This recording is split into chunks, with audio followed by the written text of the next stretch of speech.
Welcome to Pokemon Wild Loop. This is my passion project right now.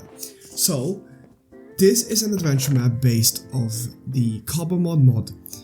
Using a bunch of community made mods and add-ons and resource packs, I am building an adventure map to capture the essence of the beginning of a survival world using the Cobblemon mod.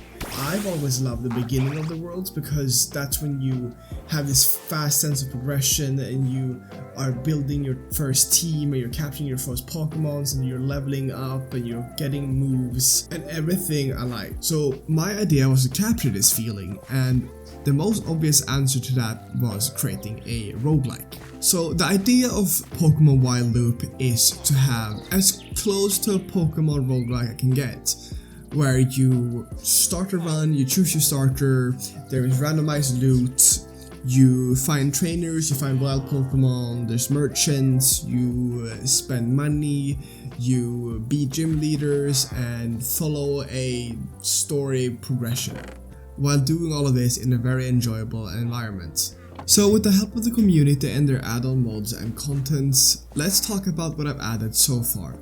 Trainers, gym leaders, level caps, spawn level caps, added more Pokemon, game feel, anti-lag, music, NPCs, cosmetics, shaders, co-op support, TMs and TRs, minimap, world map, and most importantly, a game over, resetting the player on defeat.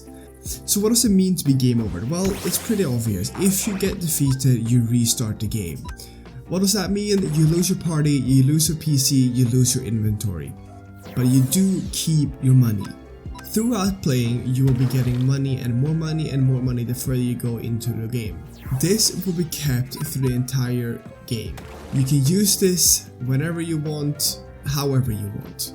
There are two merchants in this game. You have the main one in the main ship, which is your spawn/hub. This is where you start your run and you prepare for your run. And then you have another merchant on the islands that you will meet throughout the play. This merchant sells you the basics like Pokeballs and some candies, while the main merchant you can find in the hub will sell you all goodies. It will sell you TRs, held items, mints, ability patches, you name it. This is going to be your way of keeping progression and preparing for a run and getting further into the game, while also keeping some randomized elements like randomized loot, random spawns, random finds, random IVs, etc. One big problem with projects like this to me is actually keeping them in scope and being healthy and actually maintainable.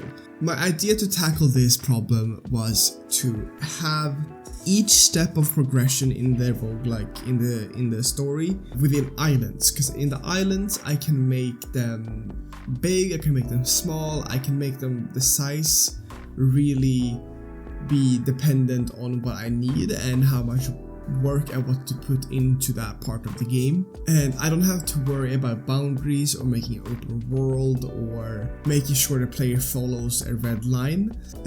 This way I can make something enjoyable to be on.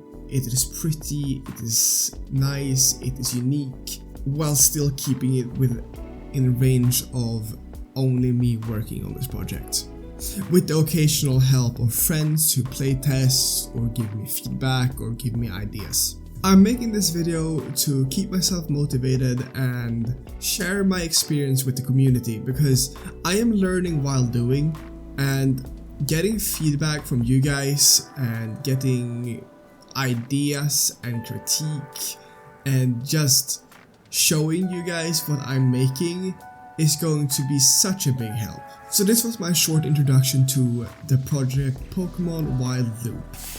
In future videos and future devlogs, I will be talking mostly about what I am currently working on and what I've done so far since the last video.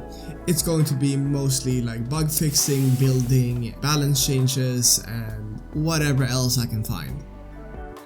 So thank you guys so much for watching, and I hope I'll see you in the next devlog of Pokemon Wild Loop.